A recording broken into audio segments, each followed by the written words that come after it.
قرآن مقدس کے اندر اور احادیث شریفہ کے اندر عورتوں کا ایک بنیادی حق، بہت بنیادی حق یہ دیا گیا ہے کہ اسے میراث دی جائے۔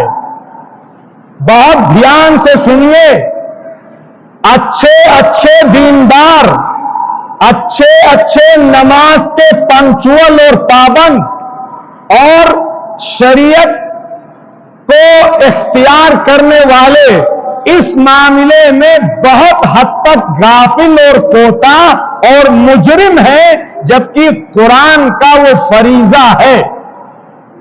وہ حق کیا ہے؟ وہ حق ہے میراث۔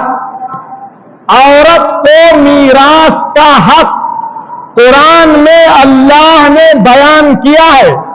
ہر بھائی کی یہ ذمہ داری ہے کہ وہ باپ کے مرنے کے بعد باپ کی میراث سے عورت کو حق دے، یعنی اپنی بہن کو حق دے۔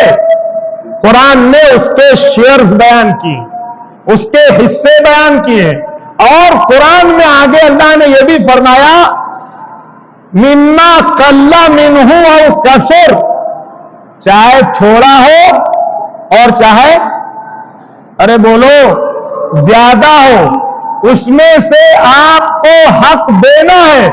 آگے اللہ نے کیا فرمایا؟ نصیبا مفروضا، یہ اللہ کی طرف سے فرض کیا ہوا حصہ ہے جو عورت کو اور مہیلا کو دینا ہی دینا ہے، اللہ کی طرف سے طے کیا ہوا حصہ ہے۔ اور قرآن کی اسی آیت میں آگے اللہ نے فرمایا تلک حدود اللہ، یہ اللہ کی حد ہے، اللہ کی باؤنڈری ہے، اللہ کی سرحد ہے۔ اگر کوئی آدمی حق نہیں دیتا ہے یا حق دبا لیتا ہے یا حق کو مار لیتا ہے یا حق کو آدھا تیہا کر لیتا ہے، فرمایا خدا کی نگاہ میں وہ انسان دنیا میں ظالم قرار پائے۔ وَمَن يَتَعَدَّ حُدُودَ اللَّهِ فَأُولَئِكَ هُمُ الظَّالِمُونَ، اور جو آدمی ظالم ہوگا کیا اللہ کی مدد اس کے ساتھ آئے گی؟ کیا اللہ کی نصرت اس کے ساتھ آئے گی؟ آپ دیکھیں گے پورے کے پورے محلے ایسے مل جائیں گے جس میں پورے محلے میں ہو سکتا ہے کوئی ایک آدمی ایسا ہو جس نے عورت کے اس حق کو ادا کیا۔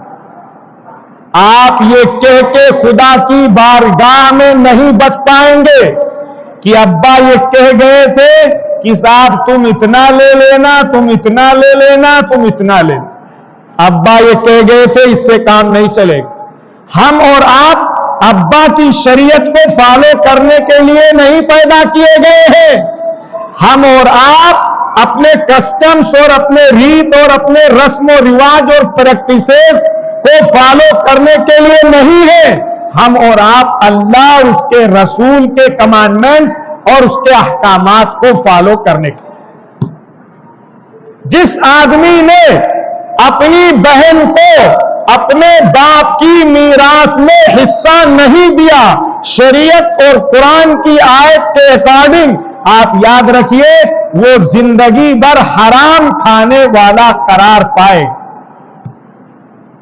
اگر گھر میں نہیں دیا ہے تو زندگی بھر حرام گھر میں رہنے والا قرار پائے گا۔ اور جو لوگ یہ سمجھتے ہیں کہ جہیز کے نام پہ انہوں نے عورت کو حق دے دیا ہے، تو یاد رکھیں جہیز کے نام پر کوئی حق نہیں ہے، جہیز کا کوئی لفظ اسلام کے اندر نہیں ہے، جہیز کا کوئی ورڈ اسلامک ڈکشنری میں، عربی ڈکشنری میں نہیں ہے، کوئی ورڈ جہیز کا نہیں ہے۔ یہ ہماری اپنے برادران وطن ہندو بھائیوں سے لی ہوئی پیور لی ہوئی رسم ہے۔ اس کا شریعت سے، دین سے، اسلام سے، اللہ کے قانون سے، اللہ کی کتاب سے کوئی دور دور تک کا تعلق نہیں۔ اور یہ ایسی چیز ہے جو ہمارے معاشرے میں پورے طور پہ ہمارے سب کے اندر گھس چکی ہے، رچ بس چکی ہے۔